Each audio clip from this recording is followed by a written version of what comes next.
kimi təsis edildi. Bundan sonra mülki vertolyotları idarə edən pilotlar Qarabağda ən qızğın nöqtələrdən əhalinin daşınmasını həyata keçirdilər.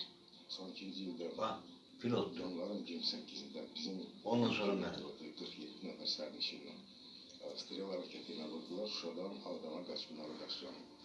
Ondan sonra deməli belə bir qərar qəbul olundu.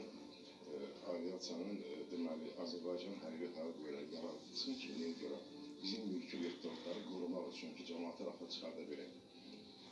Birinci Qarabağ müharibəsində 28 pilot şəhid olub ki, onların da 11 nəfəri ölümündən sonra milli qəhrəman adına layiq görülüb. Hər tərəfdən Kəlbəcər mühasirədə idi. Bizim pilotlarımız vertolyotdan yerdə qalan bacılarımızı, analarımızı, xəstələrimizi, qocalarımızı onların sayəsi nəticəsində çıxartdıq. Bunlar bizim qəbulda çıxmayıb və çıxartdılar.